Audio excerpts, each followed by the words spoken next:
Hello everyone, welcome back. I am Fer, and this is a very special episode of Deciphering Phyrexian.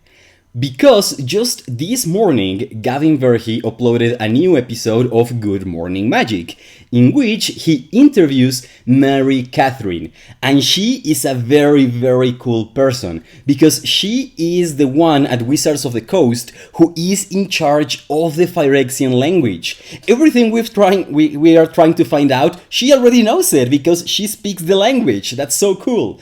And this interview was amazing. They talked about so many things. For example, apparently there were a couple of translation errors in some of the text we have been analyzing. So of course I have to go back, look at the changes, and see what can we learn from this. She also mentioned that there are going to be many new Phyrexian texts for us in the future, which is amazing.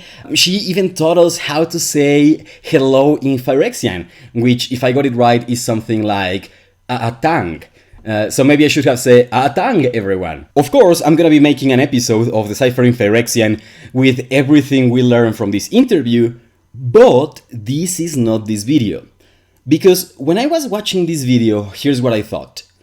She can actually help us. She can actually look at everything we've trying to find out, everything we have discovered, and she can actually tell us what we've been getting right or wrong. And that's amazing. And so here's the idea, guys. The goal of this video is to get her attention, and this is a summary of everything we have discovered so far. Because of course, I could try to get her to watch the entire playlist, but it's too long. It's a couple of hours long by this point. So the idea is that she only has to watch this video, and she can get a pretty good idea of all the major discoveries we've made. And then she can tell us what we got right or wrong, or maybe at least give us clues to point us in the right direction. Who knows? So at the end of the video, I'm going to tell you how what's the plan to try to get her attention. And of course, stay tuned to reminiscence and to get a summary of everything we have discovered so far. But at this point, if you actually are Mary Kathryn, hello, it actually worked, guys! She's here! That's amazing, I cannot believe it worked. So Mary, thank you so much for watching this video. And I want to show you everything we've discovered as a community, and I want to tell you how you can help us. I think that the best way to help us decipher Phyrexian would be to give us a story. Because you see, the grammar that we can see in the cards, it's a very limited kind of grammar. It's just the kind of words and verbs and tenses that you need to use to talk about the magic game, right? Which has been very useful. But if you give us a story with dialogues, with different verbal tenses, with many different sentences that we would not get otherwise in a card, we can learn so much more. And of course, we've been getting some of this text in the flavor text, or for example, of Elish Norn, of Urabrask, of Jingitaxias, but it's not enough. I think that we need a story. So that and I know that in the Magic the Gathering website they upload stories with lore about the several characters. So yeah, maybe you could help us giving us a story in English and then the translation in Phyrexian, and that would be amazing. That would help us solve so many questions we have right now. Also, another idea I have is that maybe you could try to make this a sort of augmented reality game. You could hide clues in the URLs of websites, in the HTML code, in the description of videos. There could be clues in many places, and they can be as cryptic or as direct as you want.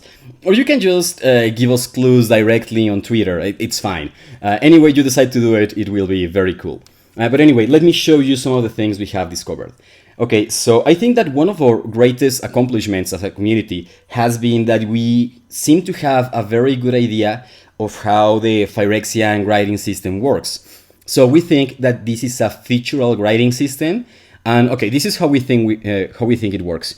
So basically, there seem to be these base letters, and the base letters are always voiced, and so then you have all of these diacritics, and the diacritics change how the base sound, all the diacritics change the bass sound in some very specific way. So, for example, they have these vague meanings of send it to the front or send it to the back with voicing or unvoiced. This one of sending to the front and to the back seem to correspond roughly with the alveolar ridge and the velar, the velar part of the mouth, but not necessarily. And also I think that this UV sound this UV diacritic seems to mean unvoicing. So for example, if we have this symbol here would be the B, the bilabial stop. And then if you send it to the alveolar ridge, it's a D. If you send it to the alveolar ridge without voice, it's a T. Stuff like that. I think that this is the glottal stop, but I'm not too sure. And also I think I've noticed that it has this extra tail at the end that other other letters don't seem to have this, so I'm not sure what's going on there.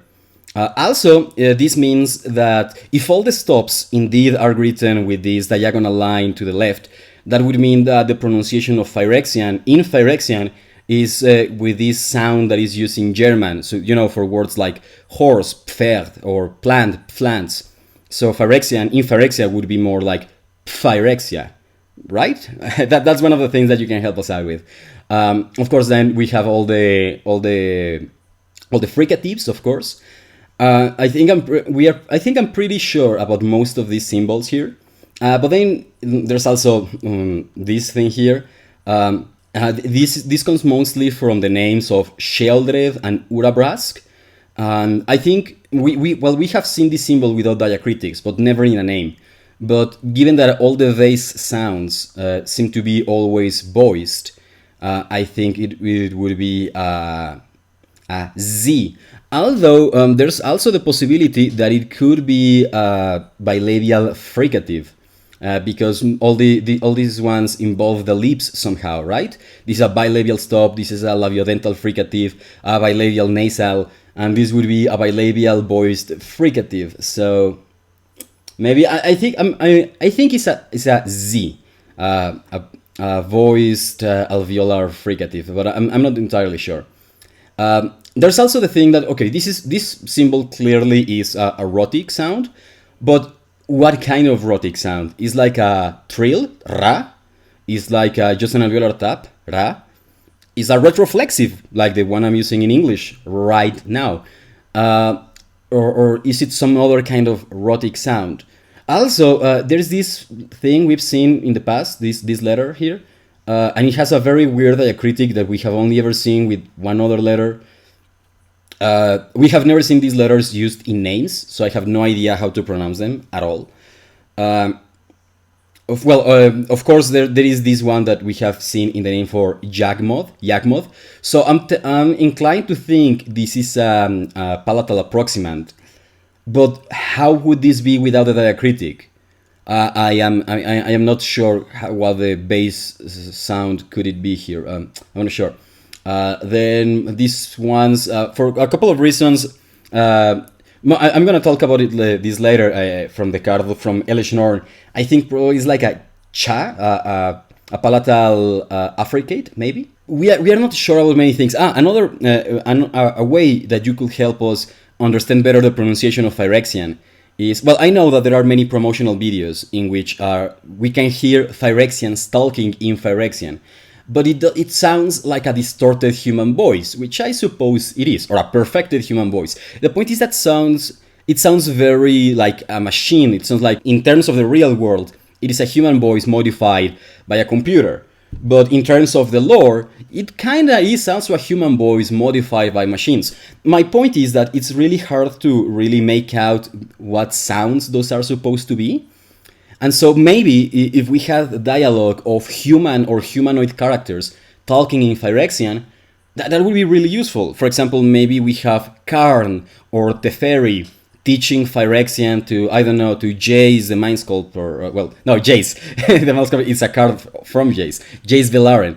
So anyway, we could have, Teferi or Karn teaching Phyrexian to Jace, or to maybe Liliana speaks Phyrexian and she's teaching it in Strixhaven. I don't know. But if we had some kind of dialogue like that, it would be extremely useful for us to understand the pronunciation. Also, another question I have, it's what's going on with the star diacritic, because it seems actually that consonant clusters are rare in Phyrexian, but here we have a symbol that seems to represent a consonant cluster, and it would be the only one, and it involves this star diacritic. But in this other instance, the star diacritic is seemingly used for a velar stop, when in fact I would expect a velar stop to be written well like this, because it's a stop that you send to the back without voicing. And in fact, I think there are instances of this symbol being used. And so what's the difference between this symbol and this symbol? Or maybe there is no difference. I mean, the spelling of Phyrexian doesn't have to be completely phonetic, but the star diacritic is an issue. And something that you might notice, because it's completely absent, or mostly absent from here, is what's going on with this diacritic, this specific diacritic. I think we see this letter using the name of Jackmoth. That's not enough information for us to know what this diacritic means. I just think if this is a stop and it is some other kind of stop that it's none of the other ones, I just think it's a uvular stop. I don't have a lot of reason to believe that. It's just uvular sounds seem to fit well with Phyrexian, and there seems to be no other way to express the uvular place of articulation. So, but then again, I'm just speculating. I'm not sure about that at all. And of course, there are the vowels. And I have to tell you, the vowels are my weak spot in linguistics, because my native language is Spanish, so I only hear 5 vowels, A, E, I, O, U.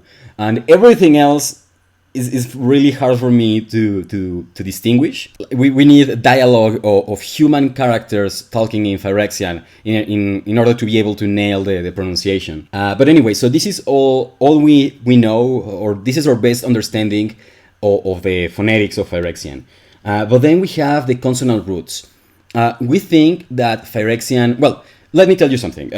Most of what we have discovered is just vocabulary. We have discovered words for mana, for pool, for player, for turn, for cards, for library, graveyards, exile, for tons of things, right? Something we've noticed is that there seems to be a non-concatenative morphology.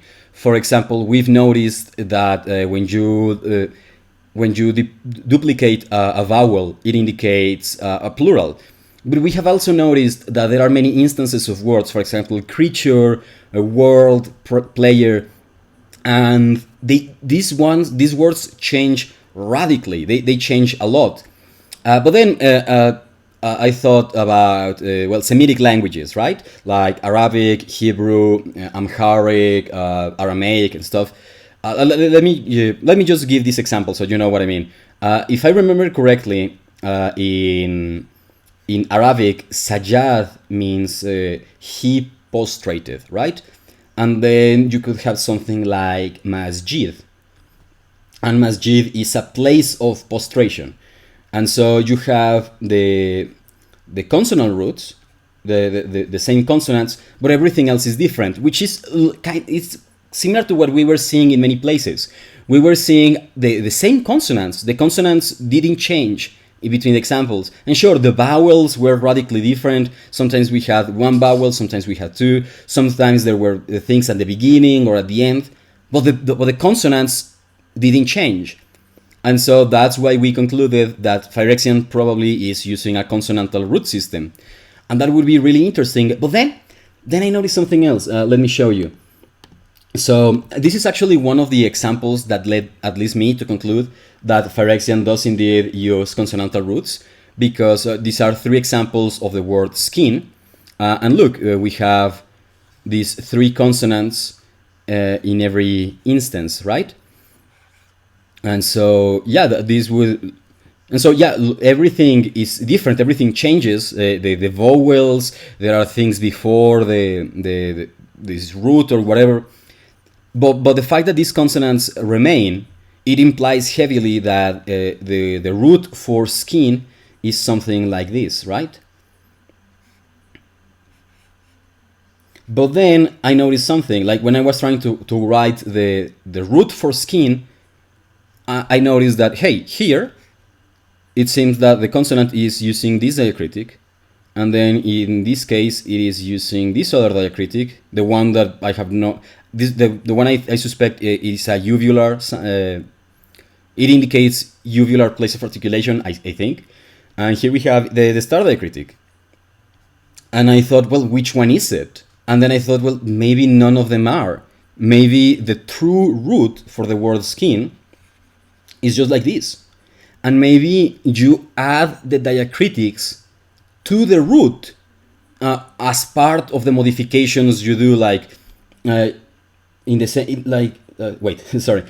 So in the same way that you add in the same way that the root for postrate is S, J, D, and then you add the vowels and other consonants to modify this root, then perhaps you are adding, so maybe you are adding the diacritics to the root as part of the process of giving a meaning to the abstract consonantal root.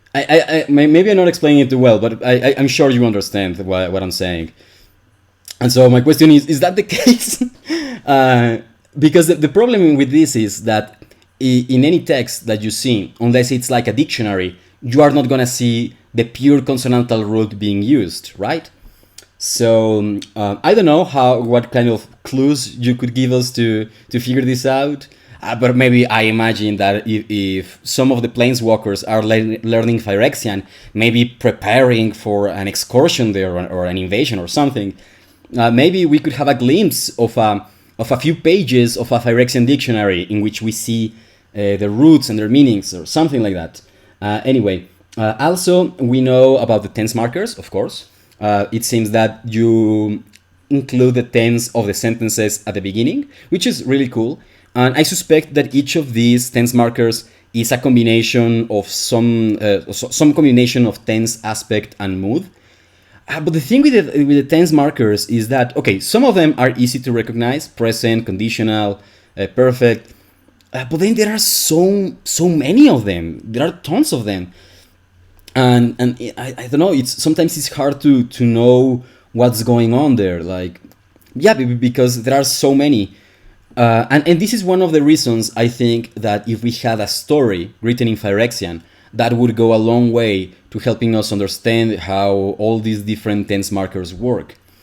But then there's also the issue that there seem to be what I call these compound tense markers. For example, if I remember correctly, this one appears in the card for boring clicks. And so, yeah, it's clear that this is like the tense marker and that this other thing is modifying it. And we have seen these compound tense markers a couple of times, and sometimes there appears the same tense marker twice. Maybe it's that making emphasis, I don't know. Like, this is one of those things that if we had a story written in Phyrexian, it would be so much easier to understand what's going on, right? Because the tenses you use when telling a story are much more varied than the ones you use when you are describing the rules of a game, right? Anyway, also, we know that the verbs in Phyrexian are conjugated for the subject, not necessarily for the tense. Also, although I suspect that maybe they can carry some of the mood or aspect of the verb itself. So yeah, again, this is one of the things that if we had a story that we could read in Phyrexian and English, it would be easy to corroborate if this is the case and to understand better how it works. Because now I think most of the examples we have are in third and second person, because the instructions in the cards are talking about you and your opponents. So it's second person and third person. And I think that we have very few instances of first person verbs. I think one of the few we have is in the flavor text for Elish Norn. Also, something else that I want you to maybe confirm or deny for us is I think that this is Jackmoth, but it seems to me that Jackmoth means machine father, because we have seen the word machines being used, and it's identical to this. And we have seen the word father being used, and it's identical to this.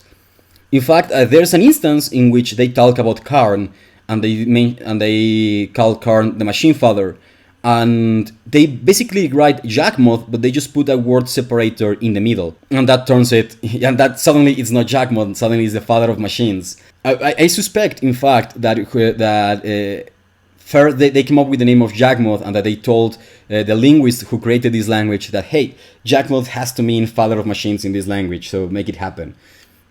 Another thing that I suspect is, this is a very interesting example, because most of the words we have in Phyrexian are completely unrelated to words in English or in any other language, right? I mean, for example, now let me go back to the example with Jackmoth. Moth is father. I don't know of any human language that that has a word remotely similar to moth to mean father. I mean, probably it exists because there are 6,000 languages. But if it happened, it was because of a coincidence, not because it was planned, right? So my point is that the Phyrexian words don't take a lot of inspiration from how words in the real world sound. Except here. Because here, well, we know that this is Eleshnorn Grand Cenobite. And we know that this means great or grand or amazing or whatever, because the Phyrexians are always talking about how great they are, right? But then I saw this one. And I think, I tried to transcribe it phonetically. And I think it's pronounced something like Cheonopt. And this Cheonopt is very similar to Cenobite. Of course, well, maybe many people could argue that no, of course it's not similar. But I mean, look, like the consonants roughly line up, which and we know that in Phyrexian, if they use a consonantal root system, they wouldn't mind about changing the vowels in Cenobite a lot if they would only care about preserving the consonants, right? And who knows, maybe there is an I in here. Because, yeah, that's something that I should have mentioned earlier. We know that Phyrexian doesn't always write the vowels, and that makes sense if it's using a consonantal root system, right? But that also means that there are words that it's impossible for us to know how to pronounce, right? Because if they never write the vowels, if we never see examples, because, yeah, I mean, in Arabic, you just write the consonants and you are just supposed to know what are the vowels that correspond to a root or to how do you call them, plantillas in Spanish? Well, the patterns in Arabic, you know the pattern, the vowels that correspond to the patterns that you use with the consonantal roots, right? But my point is that if that's what Phyrexian is doing, then it's impossible for us to know the vowels in many cases. Maybe you could help us with that somehow. I'm not sure how you could let us know that, but it would be really useful. Going back to Eleshnorn Grand Cenobite, it would be very interesting because it would be, I think, the only instance in which a word from the real world, like Cenobite, got like adapted into Phyrexian phonology. The only other one is pool. No, mana. Mana is, I think, written like this, if I remember correctly. Yeah, I think this is mana, right? We have seen it written before. And so, but mana is still, I mean, okay, mana, if we get technical, mana is actually a word from the Polynesian people. But in this point, it's basically being used as a made-up word. But anyway, the point is that this would be, as far as I know, the only word that from the real world that got adapted into Phyrexian phonology, that is not a made-up word. But is it? I don't know. That's one of the things I really want you to either confirm or deny or give us clues about. Another example is the word Firexia itself, because we have seen the word Firexia used in a lot of examples, but in two main ways. And the main difference is this: sometimes this is present and sometimes it's not. When it is not present, Firexia is used mostly as an adjective, mentioning that someone is a Phyrexian, or the Phyrexian work, or the Phyrexian world, or stuff like that. So yeah, it seems that this is an adjective, and when you add this, it becomes a noun. But there are not many other examples of other nouns working in a similar way. At least I have not found any other words that any consistent way to turn nouns into adjectives in Phyrexian. But this seems to be consistent, so I'm confused about what's going on here. I suspect that maybe Phyrexian has a case system, and maybe the word Phyrexia itself corresponds to a very unusual declension that other words do not share. Maybe, I'm not sure. But yeah, I've noticed that this is an adjective and this is a noun. But yeah, I've noticed that this is the case. I have very little doubts about that. I don't know how that fits with everything else we've seen so far. Well, yeah, I think that's it. I think those are the main things we have discovered, and some of the most important questions we have that you could help us with. And at this point is if you are not married, Kathryn, and you think that she should help us, well, maybe you should tweet at her. Tweet at her with this video using the Deciphering Phyrexian hashtag. But the thing is that Mary Kathryn seems to not be very active in Twitter, and Mary, if you're still watching, I cannot blame you. I'm not very active in Twitter myself. But Gavin is very active in Twitter, so guys, if you really want Mary to watch this video, please tweet at her and tweet also at Gavin Verhe, both of them. Yeah, I think that is more likely that Gavin will see it because Mary maybe doesn't open, maybe she opens Twitter once a month or something like that. But anyway, ideally, if Gavin says it, Gavin, if you're watching this, hi, I cannot believe it worked. And so, Gavin, maybe you should tell Mary to watch this video so that she can help us with Phyrexian. And Gavin, maybe you also heard some of the ideas I had about maybe doing the augmented reality game and a story in Phyrexian and stuff like that. And maybe you could also help. It would be really cool. So anyway, that has been a summary of everything we know about Phyrexian so far. Of course, we know more, but this video had to have a reasonable length. And so, anyway, we are going to continue because it seems that many good episodes of Deciphering Phyrexian are ahead into the future, because we know that there's going to be a lot more examples of Phyrexian. Of course, the Phyrexians are coming back into the Magic story, so it's going to be really cool. And so, yeah, stay tuned for us to decipher Phyrexian. And just so you know, if we get to a point where the Phyrexian language is revealed, or we completely decipher it or something, the next step, I think, would be to translate text from the real world into Phyrexian, to start teaching it. And I think I would first translate the Human Declaration, or the International Declaration of Human Rights. I think that would be really cool. So, well, anyway, thanks for watching. And don't forget to eat healthy and to do exercise, because I care about you.